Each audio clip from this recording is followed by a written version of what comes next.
All right, you alluded to the fact you might have a commentary. Yeah, I think. Well, let's hear it. Right. With a commentary, here's Bud Shaw. Oh, thanks, Les.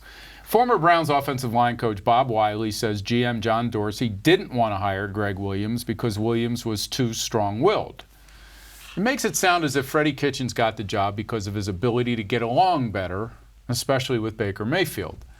Wylie, remember, was a Hugh Jackson guy, and it's hard to tell what the motivation was behind his comments or Dorsey's motivation in hiring Kitchens, for that matter.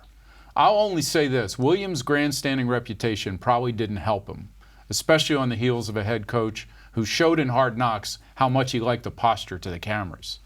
Dorsey's only responsibility was to get it right, and replacing dysfunction with harmony is one step toward doing that. Not a small one either.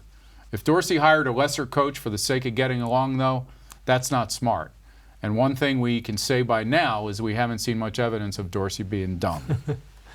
Well, there's no question about that, but I don't think any fans knew who Bob Wylie was until Hard Knocks came along. Not until Hard Knocks. And he was sensational in Hard Knocks. Yeah. But his point that, well, Freddie and Dorsey got along together, why is that a bad thing? Yeah, that's not a bad thing. And I mean, I was told during that whole process that Gregg-Williams had no chance of getting that job. Right. That's why they got him in first one and got him out. And it was out of courtesy they interviewed him, but his personality, not just with Dorsey, but just his personality in general, I don't think they wanted to get tied to that for 3 or 4 years. And by the way, wasn't that personality he put on at the end, now that we've seen it, that was not him. That was not the real guy. Yeah, that was the other Gregg-Williams who was trying to get a head coaching job. Right. We know, what kind of a showman he is, and the way he feels the need to scream and bark and make himself, right, puff himself up. And I think Dorsey was just like, we just saw that with Hugh Jackson in some ways, and we don't want to see it again.